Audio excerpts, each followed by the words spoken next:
चलो देखते हैं हम लोग अगला टॉपिक अपना क्या आ रहा है कि सर अब हम यूज़ करने वाले हैं बायोटेक का तरीका। हमें पता चल गया कि कैसे कैसे इस्तेमाल करना है। अब इसका इस्तेमाल जहाँ जहाँ हमें दे रखा है पढ़ने के लिए वहाँ देखते हैं हम लोग। सबसे पहला कि सर बायोटेक का यूज़ हम कहाँ कहाँ करेंगे। खुद से ज़रा एक दो बार दिमाग दौड़ाइए और बताइए कि कहाँ कहाँ इस्तेमाल करेंगे, क्या ज़रूरत है बायोटेक करने की हमें। हाँ, बायोटेक करने की क्या ज़रूरत है। तो सबसे पहला बायो फार्मास्यूटिकल्स जो कंपनियां होती हैं, यानी कि कुल मिला जुला कर के सर वे कंपनियां जो दवाई बनाती हैं, ठीक है। तो उन दवाई बनाने वाली कंपनियों को क्या करने की ज़रूरत है, बायोटेक का इस्तेमाल करते हैं वो लोग। ताकि अब बायोटेक के इस्तेमाल से क्या फ़ायदा है कि सर कोई भी चीज़ को हम आसानी से प्राप्त कर सकते हैं, उसके साथ साथ मन चाहे अमाउंट में प्राप्त कर सकते हैं। अगर हमारी इच्छा है कि नहीं 10 किलो प्राप्त करें इंसुलिन तो 10 किलो प्राप्त कर सकते हैं, 1 टन प्राप्त करें 1 टन प्राप्त कर सकते हैं आसानी से हम लोग। कोई भी दवाई चाहिए, कोई भी केमिकल चाहिए, कोई भी रसायन चाहिए, वो हम आसानी से बायोटेक से प्राप्त कर सकते हैं, ठीक है। तो इसका इस्तेमाल कौन करता है सर, तो ज़्यादातर कौन करने वाले हैं, तो बायो फार्मास्यूटिकल्स यानी कि दवाई बनाने की जो कंपनियां होती हैं वे लोग करते हैं। दूसरा सर, पहले मैं तीसरे नंबर को देख रहा हूँ। अगला क्या सर, डायग्नोस का मतलब इसको कहते हैं हिंदी में आप कैसा कह सकते हो सर, निदान सूचक। निदान सूचक के रूप में भी बायोटेक का इस्तेमाल किया जाता है, ठीक है। अच्छा ये बताओ कि आपको टाइफाइड है या नहीं है, मलेरिया है या नहीं है, इसके लिए क्या मार्केट में किट अवेलेबल है क्या। वो किट को कैसे तैयार किया गया है सर, बायोटेक के तरीके से तैयार किया गया है किट को, बात समझें। तो निदान सूचक के रूप में, जांच करने के रूप में भी कहीं ना कहीं बायोटेक का इस्तेमाल किया जाता है। हम बायोटेक के इस्तेमाल से कुछ ऐसे यंत्र बना रहे हैं, कुछ ऐसे किट बना रहे हैं जिनसे अलग अलग प्रकार की बीमारियों के बारे में जांच पड़ताल करने में हमें सहायता मिलती है, ठीक है। सर अगला है थेरेपी। थेरेपी मतलब, थेरेपी माने इलाज करना।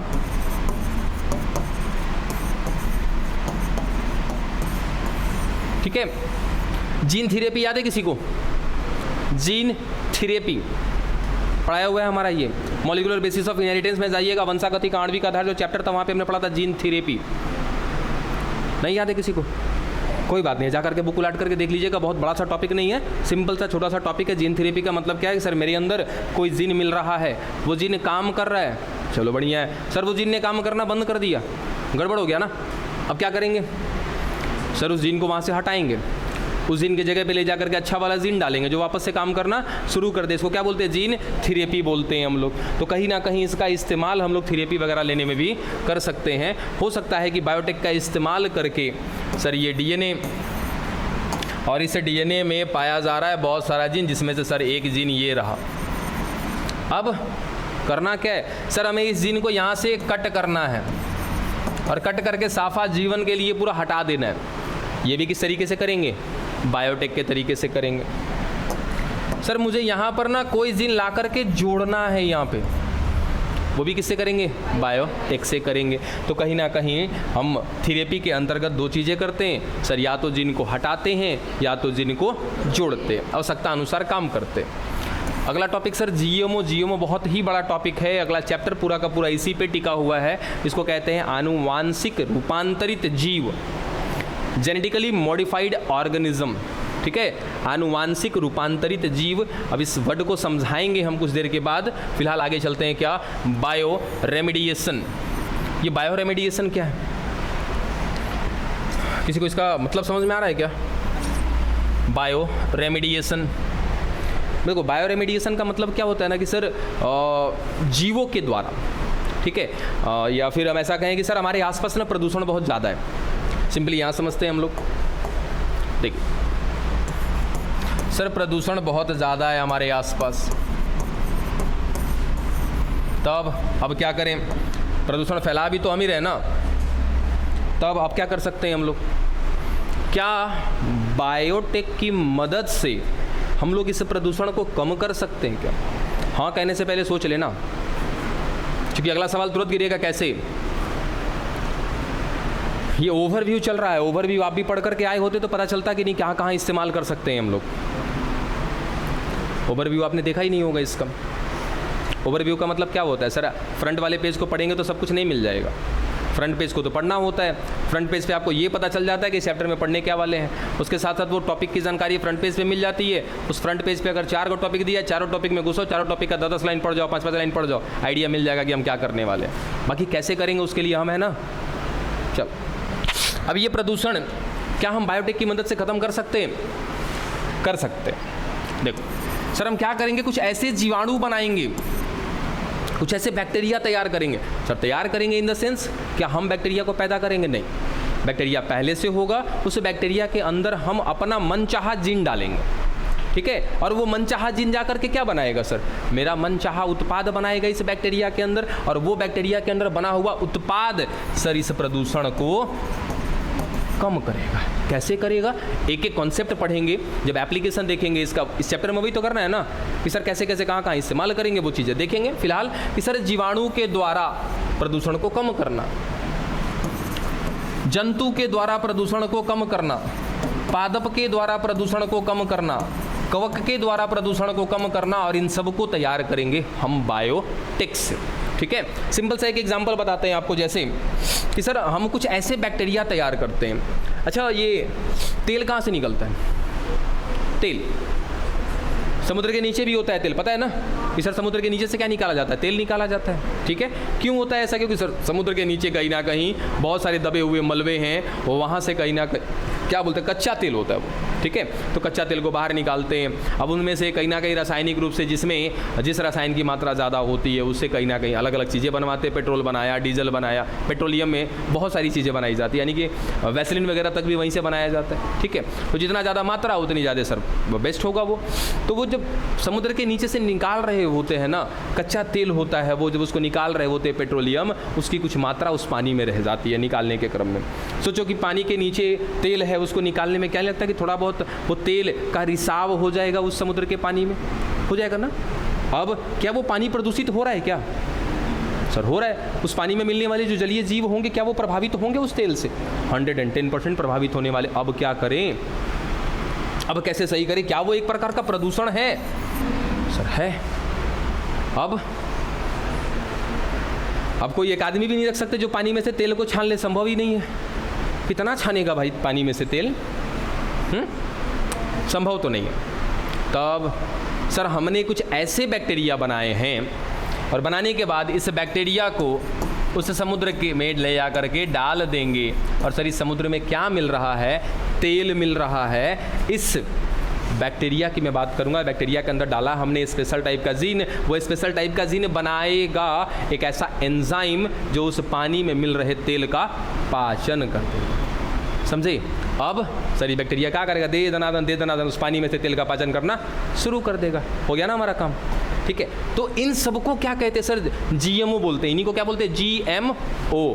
सर ये बैक्टीरिया था, इस बैक्टीरिया का काम नहीं था कि तेल का पाचन करेगा, इसका काम ही नहीं है तेल का पाचन करना, लेकिन हमने जबरदस्ती इसके अंदर एक ऐसा जीन डाल दिया जिस वजह से अब ये क्या कर रहा है? तेल का पाचन कर रहा है। अभी ये मेरा मनचाहा काम कर रहा है। मैं इसको क्या बोलूँगा सर? जीएमओ है ये, एक प्रकार का जेनेटिकली मॉडिफाइड ऑर्गेनिज्म है। बात समझ में आ रहा है? तो जेनेटिकल मॉडिफाइड ऑर्गेनिज्म का मतलब, जीएमओ का मतलब एक ऐसा जीव जिसके अंदर हमने अपना मनचाहा जीन डाल दिया है। वो जीव अब क्या कहलाएगा? आनुवांशिक रूपांतरित जीव। क्योंकि सर जो डीएनए होता है, जो जीन होता है, उसको क्या बोलते हैं? आनुवांशिक पदार्थ बोलते हैं। उस आनुवांशिक पदार्थ में आपने अपना जीन डाल दिया, जिस वजह से वो जीव में क्या हो गया सर? अंतर आ गया, चेंज आ गया। पहले वो तेल का पाचन नहीं करता था, अब वो तेल का पाचन करने लगा। उसने अपने रूप को बदल लिया। किस स्तर पर बदला? आनुवांशिक स्तर पर। इसीलिए क्या बोलते हैं? आनुवांशिक रूपांतरित जीव। और आनुवांशिक रूपांतरित जीव को बनाया जा सकता है बायोटेक की मदद से। नींद आ रहा है आपको?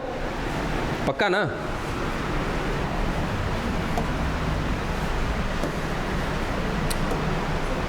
चलो, तो ये बायोरेमिडिएशन समझ में आया। सर बायोरेमिडिएशन का मतलब क्या है कि हमारे आसपास बहुत सारा प्रदूषण है, इस प्रदूषण को उन बायोटेक के तरीकों से क्या करेंगे? कम करेंगे। हम कैसे कम करेंगे वो सब कुछ आएगा एक एक करके। सर वेस्ट का ट्रीटमेंट, ये वेस्ट ट्रीटमेंट कहीं पे पढ़ा है क्या हमने? सीवेज ट्रीटमेंट, वाहितमल उपचार, क्या यहाँ पर सर हमने सूक्ष्म जीवों का प्रयोग लिया है क्या? क्या हम ऐसा कर सकते हैं कि सर सूक्ष्म जीव जो हम नॉर्मल ले रहे थे, जो नॉर्मली मिल रहे थे, हम उन सूक्ष्म जीवों का प्रयोग कर रहे थे वाहितमल उपचार में, कहीं हम ऐसा करें कि सर हम ऐसे सूक्ष्म जीवों का प्रयोग करें वाहितमल उपचार में जिनको हमने बनाया है किससे? बायोटेक से। नहीं लगता है कि सर जो वाहितमल उपचार का जो टाइमिंग है वो कम हो जाएगा? अगर दिन भर में सर एक टैंक पानी को साफ करके अलग किया जा रहा है और अगर वहाँ पर मैं ऐसे सूक्ष्म जीव का इस्तेमाल करूँ जिसको हमने तैयार करा है, सर वो तो काफ़ी तेज़ी से काम कर जाएगा, काफ़ी तेज़ी से पानी को साफ कर देगा। तो क्या मैं वेस्ट के ट्रीटमेंट में इस बायोटेक का मदद ले सकता हूँ? 100% ले सकता हूँ। प्रोसेस्ड फूड, अब ये प्रोसेस्ड फूड क्या है? इसको हिंदी में कहते हैं,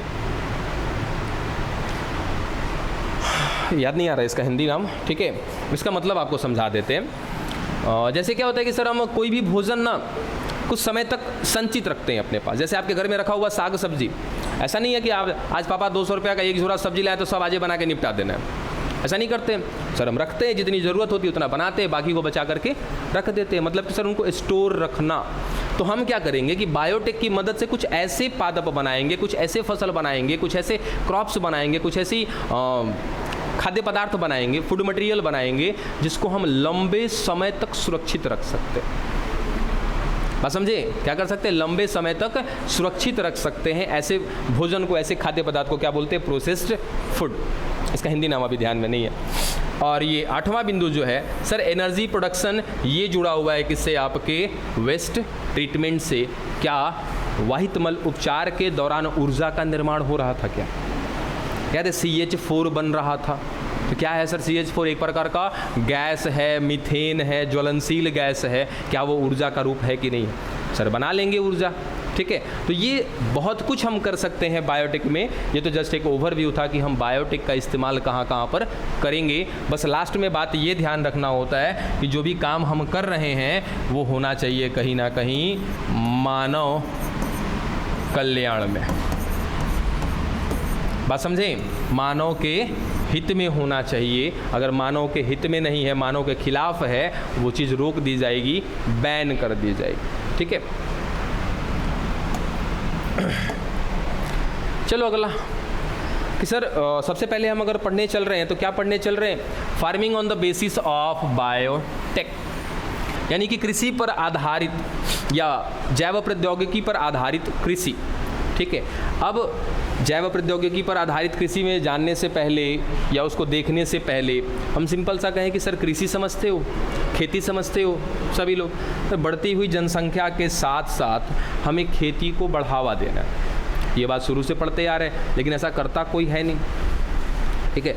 सोचो दिन प्रतिदिन जनसंख्या इतनी बढ़ती जा रही है, आप अपने आसपास मिला लो, ठीक है। अगर आप सपोज रामपुर से हो, रामपुर में मिला लो कि पहले रामपुर जो था पूरा कुदरा का साग सब्जी संभाल लेता था। अभी आज के डेट में उत्पादकता कम हो गई है, प्रोडक्टिविटी कम हो गई है, खेती लोग कम कर रहे हैं। अब सोचो बच्चा खेती कम कर रहे हैं, पहले यही कुदरा में मान लीजिए सुबह में मंडी में 1 क्विंटल अगर लौकी आता था, आवाज़ नहीं आ रहा, एक एग्जाम्पल के तौर पे बात कर रहे हैं, ठीक है। अब नहीं आ रहा है, रीज़न कि सर बाकी लोग लग गए दूसरे काम में, अब खेती कोई नहीं कर रहा है। अब खेती कोई नहीं कर रहा है तो क्या हो रहा है बच्चा? खाद्य पदार्थ की मात्रा कम मिल रही है हमें, जनसंख्या दिन प्रतिदिन बढ़ती चली जा रही है। याद है क्या आपको नॉर्मन बोरलॉग? कौन थे नॉर्मन बोरलॉग? हरित क्रांति के जनक थे, ठीक है। MS स्वामीनाथन कौन थे? वो भी हरित क्रांति के जनक थे। दोनों में अंतर क्या है? सर नॉर्मन बोरलॉग विश्व स्तर पे थे और हमारे MS स्वामीनाथन जो है हमारे भारतीय हरित क्रांति के जनक हैं। अब इससे पहले आगे जाने से पहले मुझे बस इतना बताओ कि हरित क्रांति का मतलब क्या है? ग्रीन रिवॉल्यूशन, हरित क्रांति। सर क्या हुआ ना कि अचानक से खेती गृहस्थी पर बहुत ज़्यादा विशेष ध्यान दिया जाने लगा। बस एक ही मुद्दा था, ज़्यादा से ज़्यादा फसलें उगानी है।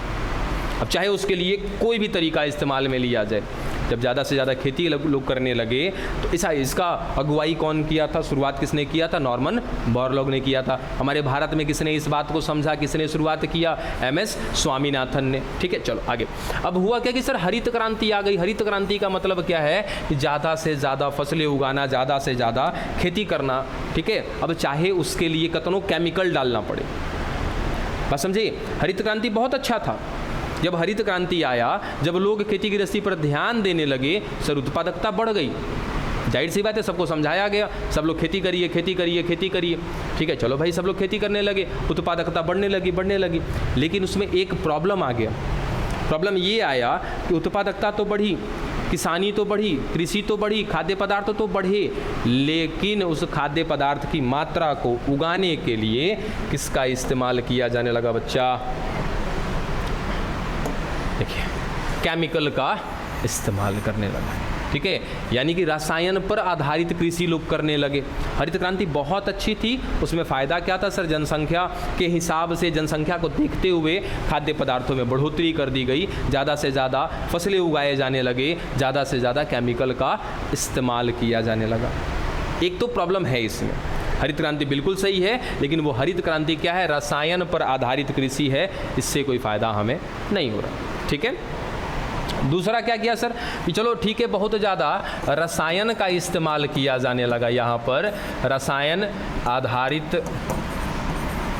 कृषि। ठीक है, ये रसायन आधारित कृषि है, ये अपने समय में सही था, लेकिन आज के डेट में हम क्या करने वाले हैं सर? बायोटेक करने वाले हैं। तो असल कहानी तो यहाँ पर छिपी हुई है। ठीक है, हम बस उससे जुड़ी हुई कुछ बातें देख रहे हैं कि सर जब हरित क्रांति आई उस समय केमिकल का इस्तेमाल किया जाने लगा। जब धीरे धीरे लोग जागरूक हुए, समझे कि नहीं, अगर हम फसल पर क्या डाल रहे हैं, दवाइयाँ डाल रहे हैं, उस फसल को बढ़ने के लिए कुछ हार्मोन्स दे रहे हैं, जो फसल 6 महीना में तैयार होने वाला है हम उसको 3 महीने 4 महीने में तैयार कर रहे हैं, इसका साइड इफेक्ट हम पर आएगा। क्यों? क्योंकि सर उस फसल का इस्तेमाल भी तो हम ही करने वाले हैं ना। इसका सिंपल सा एक ही लॉजिक कई बार आपको बताया है कि सर जो फसल 6 महीने में तैयार होने वाला था उसको 4 महीने में आपने तैयार किया, आपके शरीर में भी जो क्रियाविधि 20 साल पर होने वाली है उसमें भी कमी आ जाएगी, उसमें भी उम्र का गिरावट हो जाएगा। और धीरे धीरे कहीं ना कहीं उसी से जुड़ा हुआ एक चीज़ और है कि सर जो पहले 70 साल पर मरते थे वो पहले मरने लगेंगे। रीज़न है कि आप खुद अपने अंदर चेंज ला रहे हैं। तो ये क्या है? गलत है। हमको इसको क्या करना है? सुधारना है। यानी कि हम इसको ऐसा भी टॉपिक दे सकते हैं कि सर कृषि में सुधार करने के लिए बायोटेक का इस्तेमाल करेंगे हम। जैसे कि सर पहले केमिकल पर खेती की जाती थी, उनको समझाया गया, बताया गया किसानों को कि अब आप केमिकल पर खेती मत करिए, आप क्या करिए? ऑर्गेनिक खेती करिए, जिसको हम क्या बोलते हैं? कार्बनिक खेती या कार्बनिक कृषि बोलते हैं, जिसमें कार्बनिक पदार्थों का ज़्यादा से ज़्यादा इस्तेमाल किया जाता है, रसायन का इस्तेमाल नहीं किया जाता है। तो इससे थोड़ा सा बेस्ट हुआ ये। ठीक है, अब यहाँ पर कोई केमिकल का इस्तेमाल नहीं किया जा रहा, केवल और केवल सड़ी गली पदार्थों का इस्तेमाल किया जा रहा है, कार्बनिक पदार्थों का इस्तेमाल किया जा रहा है। मार्केट में जाओगे ना, जैसे आप रिलायंस वाले मॉल में चले जाना, ठीक है, भभुआ मोड़ पर रिलायंस का मॉल है, वहाँ पर जाओगे तो वहाँ पर दाल 2 प्रकार की मिलेगी, एक सिंपल केमिकल बेस्ड और एक होगी ऑर्गेनिक। दोनों में रेट का तुलना करोगे तो एक 50 रुपये किलो मिल रहा था, दूसरा वाला 200 रुपये किलो मिलेगा। ठीक है, अब वो ऑर्गेनिक है कि नहीं हमें पता नहीं, बस दाल के जैसा दिख रहा है। अब उसको कैसे तैयार किया हमें पता नहीं है। मार्केटिंग वाले क्या कर रहे हैं कि सर ऑर्गेनिक का लेबल लगा दिया, और वाकई में अगर ऑर्गेनिक है तो बेस्ट है कि उस पर किसी प्रकार का कोई केमिकल का प्रभाव नहीं होगा। चलो ठीक है सर, अगला सुधार करके हम क्या करने लगे? ऑर्गेनिक टाइप से खेती करने लगे, लेकिन कितना हद तक? इस बढ़ती हुई जनसंख्या को कंट्रोल तो नहीं कर सकते ना। क्या कर सकते सर? बढ़ती हुई जनसंख्या का जो डिमांड है वो पूरा करना होगा। यानी कि इस ऑर्गेनिक से तो काम नहीं चल सकता।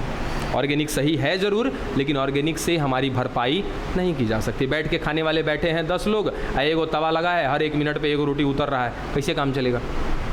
10 को बैठा था, 10 को तवा लगाना पड़ेगा ना जी, तब ना सबको बराबर मात्रा में मिलता जाएगा। ठीक है, तो वैसे नहीं हो पा रहा है। तब अब क्या करना है सर? काफ़ी कम समय में और काफ़ी ज़्यादा मात्रा में हमें उत्पाद बनाने की ज़रूरत है, फसल उगाने की ज़रूरत है, और उसके लिए एकमात्र ऑप्शन बच जाता है हमारे पास बायोटेक। और बायोटेक की मदद से हम क्या बनाएंगे बच्चा? GMO बनाएंगे, जेनेटिकली मॉडिफाइड ऑर्गेनिज्म को तैयार करेंगे। ठीक है, फिर एक सवाल आ जाता है कि सर ये जेनेटिकली मॉडिफाइड ऑर्गेनिज्म कौन कौन हो सकते हैं? हम किस किस को बना सकते हैं GMO? क्या बैक्टीरिया को बना सकते हैं? बिल्कुल बना सकते हैं। क्या कवक को बना सकते हैं? बनाएंगे इनको भी। एक पादप को, एक एनिमल को, यानी कि सर इन सब को हम क्या करेंगे? बायोटेक की मदद से इन सब में अपना वांछित जीन को ट्रांसफ़र कर देंगे। अब ये जीव क्या कहलाएंगे? जीएमओ कहलाएंगे। और अगर ये जीएमओ बन गए तो कहीं ना कहीं हमारे लिए क्या करेंगे सर? उत्पाद बनाएंगे, ज़्यादा से ज़्यादा उत्पाद बनाएंगे। ठीक है, जिसमें से ये प्लांट के विषय में बात कर रहे थे हम लोग, कृषि से संबंधित बातें कर रहे थे, तो यहाँ पे कहीं ना कहीं क्या आ जाएगा सर? जीएमओ यहाँ पे लिख तो दिया है हमने, लेकिन जीएमओ किसकी बात कर रहे हैं? प्लांट की बात कर रहे हैं। यहीं पे जुड़ा हुआ था, तो सर किस किस को बना सकते हैं जीएमओ? इन चारों को हम जीएमओ बना सकते हैं। अगला है सर यूजेज ऑफ जीएमओ, यानी कि आनुवांशिक रूपांतरित जीवों का इस्तेमाल कहाँ कहाँ, या क्या केवल हम उत्पाद बनाने, सोचना ये लाइन सुनना आराम से, कि जो हमने जीएमओ तैयार किया है ये क्या केवल उत्पाद यानी कि प्रोडक्ट प्राप्त करने के लिए जीएमओ बना रहे हैं, या कुछ और करने के लिए भी? सोच समझ के जवाब दीजिए इसका, कि हम जो जीएमओ तैयार कर रहे हैं, जीएमओ समझ गए ना बढ़िया से? ठीक है सर, एक ऐसा जीव जिसके अंदर डीएनए तो था इसका, लेकिन हमने क्या किया? ये अपना भी जीन डाल दिया इसके साथ। अब सर ये हमारा प्रोडक्ट बनाएगा, चलो माना। अब इसको क्या कह दें हम? सर जीएमओ कहिए ना, कोई दिक्कत तो है नहीं, लो भाई जीएमओ। तो क्या हमने जीएमओ को केवल उत्पाद प्राप्त करने के लिए तैयार किया, या कोई और रीज़न भी है? कोई और रीज़न बताने से पहले भी सोच समझ के कहिएगा। बाकी तो इतना तो ज्ञान हमें प्राप्त हो गया है आप लोगों के माध्यम से कि आप यहाँ बस केवल माथा टेकने आते। आइए माथा टेकिए, घर जाइए। अरे तनी तो दिमाग लगाओ, खुद का प्रेजेंस ऑफ माइंड इस्तेमाल करो। बड़ी हैरान रहते हैं हम कि कम से कम किसी एक के दिमाग में भी ये बात क्यों नहीं आता है। इस पे मत देखो, हमने जो सवाल दिया ना ये हमारे हिसाब से, आपके हिसाब से नहीं है। किसी और का नोट्स लेके देखे हो आप? किसी और का नोट्स लेके देखना, समझ में नहीं आएगा। कुछ बातें समझ में आएंगी, कुछ बातें समझ में नहीं आएंगी, क्योंकि वो नोट्स उनके हिसाब से। आप अपने हिसाब से सोचिए, दूसरे का हिसाब कभी मत लगाइए। हर चीज़ को देखने का अलग अलग तरीका होता है। कुछ नहीं काम कर रहा है दिमाग, बस सर अभी तक तो प्रोडक्ट प्रोडक्ट प्रोडक्ट प्रोडक्ट कर रहे हैं, इसलिए प्रोडक्ट के आसपास ही भटक रहे हैं, उसके अलावा कुछ नहीं बन रहा है दिमाग में। याद रखिएगा कि हम जो जीएमओ बनाते हैं केवल प्रोडक्ट प्राप्त करने के लिए नहीं बनाते, इसके पीछे और भी बहुत बड़ा रीज़न है। जैसे देखो क्या लिखा सर? Unwanted climate. अब ये तो हमने अपने लिए लिखा है, इसका मतलब आपको समझाते हैं। जैसे कि सर एक ऐसा क्षेत्र है ना, जहाँ पर, चलो 4 जगह के क्षेत्र की बात करते, 4 अलग अलग जगहों की बात करते, 4 अलग अलग स्थान की बात करते। सर एक ऐसा स्थान है जहाँ पर सूखा पड़ रहा है, वहाँ पर पानी की मात्रा बहुत कम मिल रही है। एक ऐसा स्थान है ना जहाँ पे सर लवण की मात्रा बहुत ज़्यादा है, बात समझे? एक ऐसा स्थान है जहाँ पर सर गर्मी बहुत ज़्यादा है। एक ऐसा स्थान जहाँ पर ठंडा बहुत ज़्यादा है। सर 4 अलग अलग क्षेत्र की बात करते हैं, ठीक है सर। यहाँ पर हमने फसल लगाया, इतना ज़्यादा सूखा पड़ रहा है, मर जा रहा है बेचारा ये। एक ऐसे जगह पे हमने पौधा लगाया जहाँ पर लवण की मात्रा बहुत ज़्यादा है, एल्कलाइन मीडियम है सर, यहाँ भी मर जा रहा है पादप। एक ऐसा क्षेत्र जहाँ पे बहुत ज़्यादा गर्मी है, इस गर्मी को ये नहीं झेल पा रहा है, यहाँ भी मर जा रहा है सर। ठंडा में भी सेम कहानी है।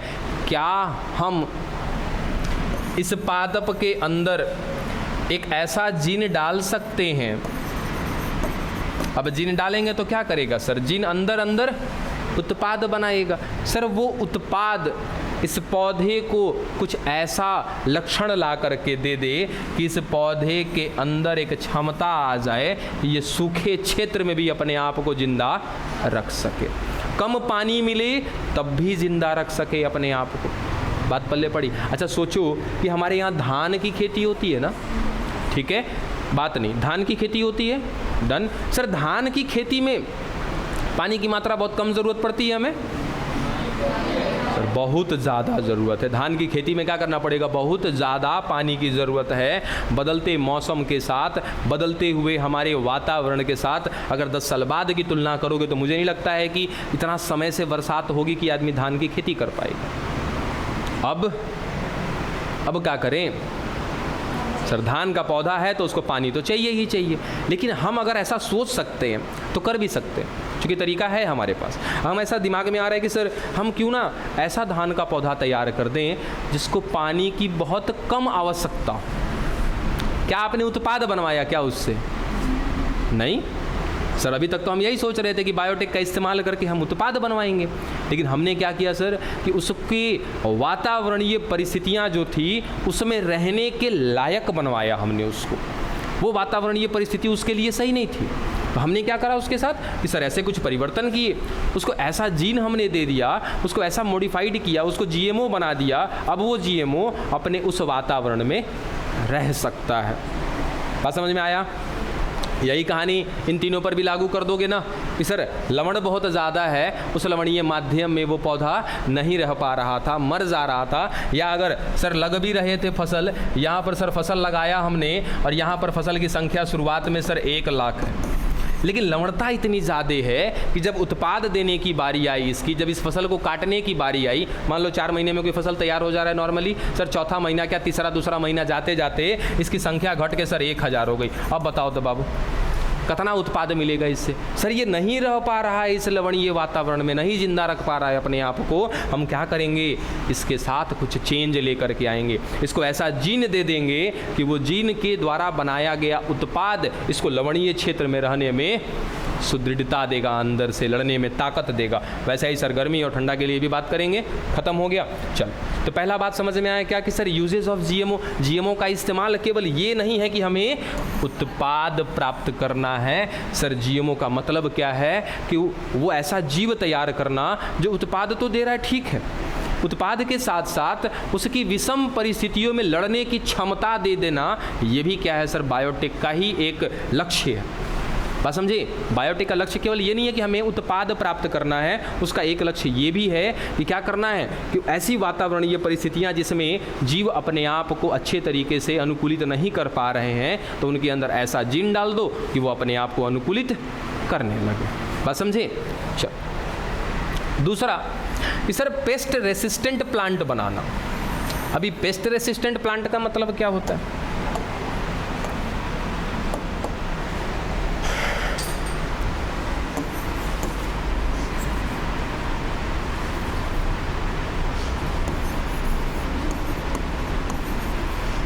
पीड़क प्रतिरोधी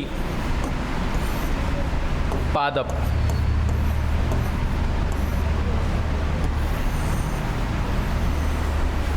इसको बोलते हैं पेस्ट रेसिस्टेंट प्लांट।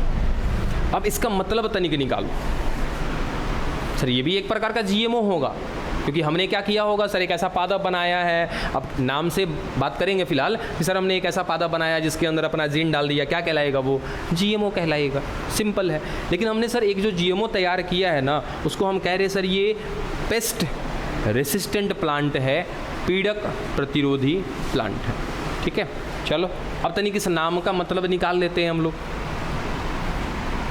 कि सर एक ऐसा पादप, ये पादप तो समझाने की ज़रूरत नहीं है सर, कोई ना कोई पादप होगा, ठीक है, जो सर प्रतिरोधी होगा, यानी कि प्रतिरोधकता दिखा रहा होगा, उसके अंदर क्षमता होगा किसी से लड़ने की, है ना। कौन सर? पीड़क। अभी पीड़क कौन? पीड़क माने पेस्ट। ये पेस्ट कौन? पीड़क कौन? पेस्ट कौन? हाँ बताइए। जो पौधे को क्षति पहुंचाते हैं। नहीं सर, जिनसे मानव को क्षति पहुंचता है। बात समझे? बात कुछ वैसा ही है लेकिन थोड़ा सा उल्टा है कि सर पौधे को नुकसान पहुंचेगा, माना। अब मान लो कि आपने कपास का पौधा लगाया, ठीक है सर, क्या करने के लिए? रुई लेने के लिए।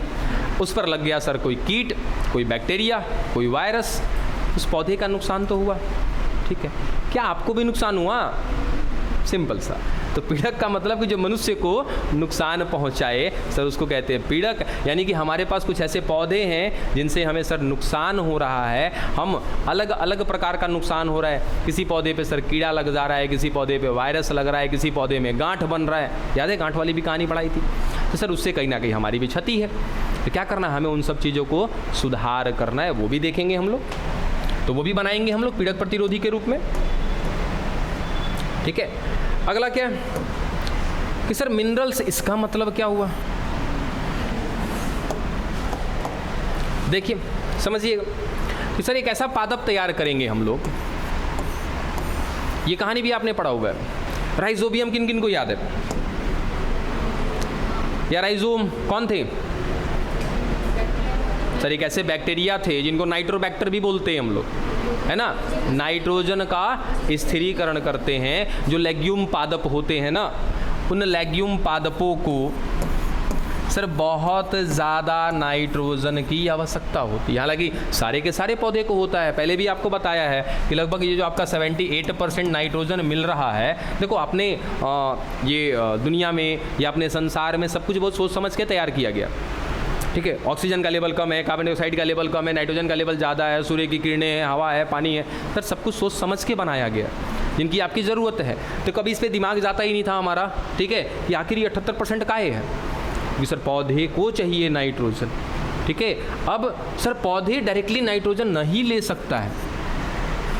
ठीक है, नहीं ले सकता है तो सर उसके लिए कहीं ना कहीं इन पौधों के जड़ों में पाए जाते हैं ऐसे सूक्ष्म जीव जो क्या करते हैं सर, इस वातावरणीय नाइट्रोजन को इस रूप में बदल देते हैं कि सर अब उस नाइट्रोजन का अवशोषण ये पौधा कर सकता है। ठीक है, अब सोचो कि सर नाइट्रोजन तो अति आवश्यक है।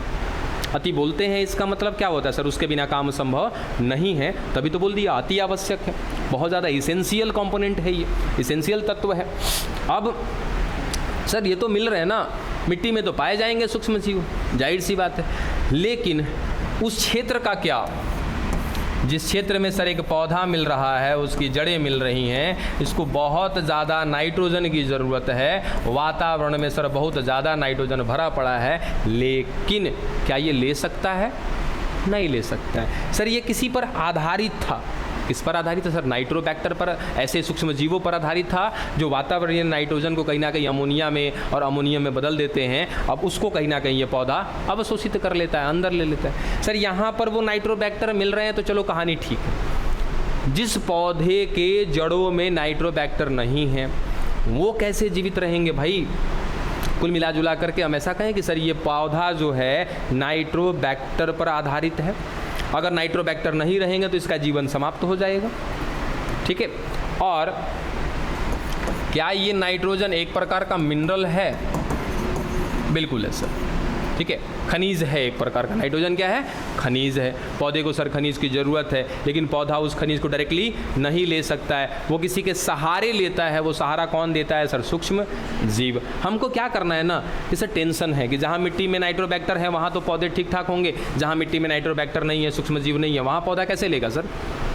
तो कुछ ऐसा चेंज कर दें ना हम लोग, कुछ ऐसा बायोटेक से कर दें उस पौधे में कि सर वो पौधा ही डायरेक्ट क्या करने लगे, नाइट्रोजन को या तो अमोनियम में बदलने लगे या तो नाइट्रोजन को डायरेक्टली अवशोषित करने लगे। तो सर जीएमओ हम इसके लिए भी तैयार करेंगे। क्या आपने उत्पाद बनवाया? नहीं ना, आपने उसकी क्षमता बढ़ाई, आपने उसके अंदर एक लक्षण जोड़ा। ठीक है, तो जीएमओ का मतलब बार बार कह रहे हैं कि केवल ये नहीं है कि उत्पाद प्राप्त करना है, उसके पीछे और भी बहुत सारा रीज़न हो सकता है। ठीक है, तो सर मिनरल्स को प्राप्त करने के लिए कहीं ना कहीं पादप क्या होते हैं? दूसरे पर आधारित होते हैं। वो आधारिता हमने ख़त्म कर दी बायोटेक के मदद से। अगला सर ये एक गोल्डन राइस, ये क्या है? गोल्डन राइस का नाम सुना है आपने? है, सभी ने सुना है सर। हल्का सा गोल्डन टाइप का होता है ये। ठीक है, अच्छा लाल टमाटर में क्या होता है? लाल टमाटर में लाल होता है। लाल टमाटर में खाद्य पदार्थ के रूप में क्या होता है? लाल काहे होता है सर? लाइकोपिन होता है उसमें। क्या होता है? लाइकोपिन होता है सर। एक प्रकार का बीटा कैरोटीन होता है वो, याद है? क्या है सर? बीटा कैरोटीन है एक प्रकार का, लाइकोपिन का एक प्रकार का, देखो छोड़ो उतना दूर मत जाओ, सीधा सीधा क्या सर? बीटा कैरोटीन है। ठीक है, हमने क्या कर देना है, बीटा कैरोटीन के बारे में अगर आप पढ़ोगे ना तो बीटा कैरोटीन सर क्या करता है सर? अगर मैं टमाटर खा रहा हूँ, कैसा खा रहा हूँ टमाटर? लाल टमाटर खा रहा हूँ, चलो ठीक है। अब लाल टमाटर खा रहा हूँ या फिर आप लाल मिर्चा खा रहे हो, सर दोनों में क्या मिल रहा है? Beta carotene. जब वो जाएगा ना तो सर मेरे लीवर में जा करके वो बदल जाएगा, अपने आप को बदल लेगा और रिएक्ट करके सर बना देता है विटामिन ए। बस समझे? जब उसका पाचन हो जाता है तो अंत में बन जाता है क्या? विटामिन ए बन जाता है। अब क्या करते हैं कि सर ये जो गोल्डन राइस की बात आ रही है ना, ये गोल्डन राइस जो है एक प्रकार का ऐसा चावल है, खाने वाला ही चावल है ना, एक प्रकार का ऐसा चावल है। कहने को तो आदमी कहते था सर इसके अंदर विटामिन ए की प्रचुर मात्रा होती है, गलत बात है। विटामिन ए की प्रचुर मात्रा नहीं होती है, बीटा कैरोटीन की प्रचुर मात्रा होती है। हम इस चावल को बनाने के लिए क्या करते हैं? बायोटेक का सहारा लेते हैं। इसमें ऐसे जीन डाले जाते हैं जिस जीनों का उत्पाद क्या होता है? बीटा कैरोटीन होता है।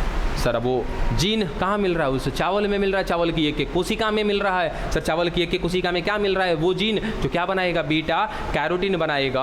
अब सोचो कि आप एक ऐसा चावल खा रहे हो जिसके अंदर क्या है सर? बीटा कैरोटीन भर भर के पड़ा हुआ है। ठीक है, अब सर वो बीटा कैरोटीन जाएगा, हमारे लीवर में पाचन होगा, किस में बदल जाएगा? विटामिन ए में बदल जाएगा। याद रखना कि आपका जो गोल्डन राइस है बहुत ही बड़ा स्रोत है किसका? विटामिन ए का। ठीक है, चलो ये भी देखेंगे।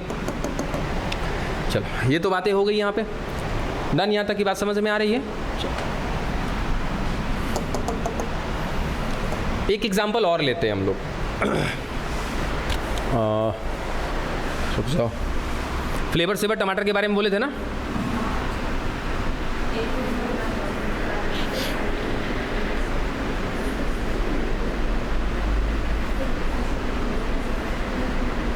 हाँ हाँ बस बस धैर्य रखिए थोड़ा सा, तुरंत बता रहे हैं।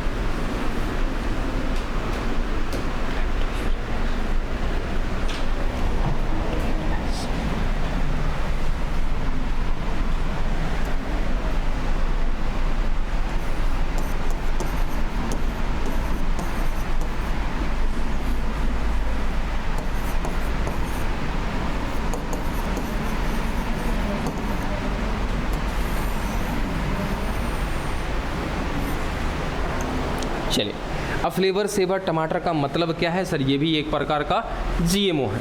ठीक है, इसको यहीं पे हम ख़त्म कर देंगे। अब इसका मतलब क्या होता है? देखो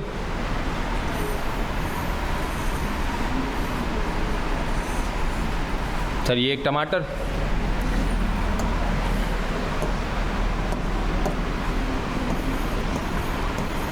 ये इसकी कोशिकाएं,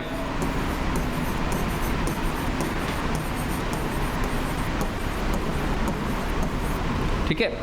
अब टमाटर कैसा दिख रहा है सर? लाल दिख रहा है। ठीक है, इसकी कोशिकाओं को अगर देखोगे सर क्या मिल रहा है? कोशिका, ये टमाटर है, टमाटर की कोशिका, इसको टमाटर मत समझना, टमाटर ये सर, टमाटर की एक कोशिका को हमने बाहर करा है देखने के लिए, तो पता चला क्या कि सर पादप की कोशिका है ना, तो पादप की कोशिका है तो क्या मिलेगा? कोशिका भित्ति मिलेगा। ठीक है, अब इसकी कोशिका भित्ति में क्या मिल रहा है? कुछ ऐसे पदार्थ, सर कौन मिल रहा है? पैक्टीन। ठीक है, अब ये कंफ्यूज मत हो जाइएगा सर, पैक्टीन पाया जाता है पादप की कोशिका भित्ति में। ठीक है, ये पैक्टीन मिल रहा है। ये पैक्टीन क्या रहता है सर? बहुत ही ज़्यादा दृढ़ रहता है। ठीक है, ये मजबूती बनाए रखता है, जिस वजह से सर कोशिका की कोशिका भित्ति क्या रहेगी? टाइट रहेगी, जिस कारण से ये टमाटर भी क्या रहेगा? टाइट रहेगा। ठीक है, यानी कि अभी आपके पास जो लाल टमाटर घर पे पड़ा है, अभी एकदम ताज़ा सा आया है, तो क्या रहता है? पूरा टाइट रहता है। 5 दिन 6 दिन 7 दिन के बाद क्या हो जाता है सर? पूरा पिलपिला सा हो जाएगा। ऐसा क्यों हुआ? क्या हुआ उसके अंदर?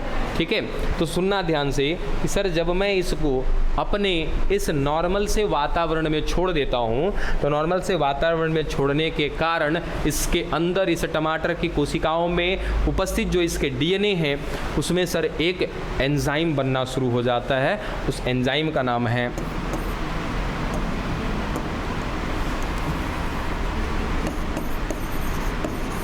पॉलीग्लाइकोयूरिनेज, ठीक है, पॉलीग्लाइकोयूरिनेज। डन। सर इसी टमाटर में बनने लगा, इसी टमाटर की कोशिका में बनने लगा पॉलीग्लाइकोयूरिनेज। और ये पॉलीग्लाइकोयूरिनेज क्या करता है सर, इस पेक्टीन का पाचन करने लगता है धीरे धीरे, ठीक है। अब सोचो कि सर अगर पेक्टीन का पाचन होने लगेगा, इसमें से पेक्टीन की मात्रा धीरे धीरे कम होने लगेगी, नहीं लगता कि सर कोशिका भित्री ढीला पड़ जाएगा इसका। अच्छा सर एगो कोशिका जब ढीला पड़ने लगा, ये टमाटर तो कई हजार कोशिका से मिलकर बना होगा, धीरे धीरे टमाटर भी क्या होने लगेगा, ढीला पड़ने लगेगा। अब क्या सर, इस टमाटर की एक कोशिका में जैसे मान लिया जाए कि सर ये इसका डीएनए है, इस डीएनए में से ये वो जीन है जो बना रहा है किसको, पॉलीग्लाइकोयूरिनेज को। कौन है ये सर, एक प्रकार का है एंजाइम है, जो पाचन कर रहा है, कम कर रहा है किसकी मात्रा को, पेक्टीन की मात्रा को। क्या हम बायोटेक की मदद से इस जीन को हटा दें? लो भाई हटा दिया। अब सर जीन हटा दिया, क्या लगता है कि पॉलीग्लाइकोयूरिनेज बनेगा? नहीं बनेगा। अब जब पॉलीग्लाइकोयूरिनेज नहीं बनेगा, पेक्टीन का पाचन जल्दी हो पाएगा क्या? नहीं हो पाएगा। और जब पेक्टीन का पाचन जल्दी नहीं होगा तो क्या ये कोशिका टाइट रहेगी कि मुलायम नरम हो जाएगी? सर कोशिका एकदम दृढ़ रहेगी, टाइट रहेगी, कुछ लंबे समय तक ये कोशिका सही सलामत रहेगी। जब टमाटर की कोशिका लंबे समय तक टाइट रहेगी, सुदृढ़ रहेगी, तो टमाटर भी क्या रहेगा, सही रहेगा। इसलिए इसका नाम क्या देखो तो फ्लेवर, फ्लेवर माने स्वाद, सेवर माने सर बचाना, किसका, टमाटो का। यानी कि हम टमाटो को लंबे समय तक रखने के लिए कहीं ना कहीं बायोटेक की मदद से क्या कर सकते हैं, इसके जीनों में परिवर्तन कर सकते हैं, इसको जीएमओ बना सकते हैं, जेनेटिकली मॉडिफाइड ऑर्गेनिज्म बना सकते हैं, ठीक है। अब कल जा कर के आप पढ़ कर के आइएगा बीटी कपास, ठीक है, बीटी कपास कैसे तैयार होता है वो पढ़ करके आना है आपको। डन।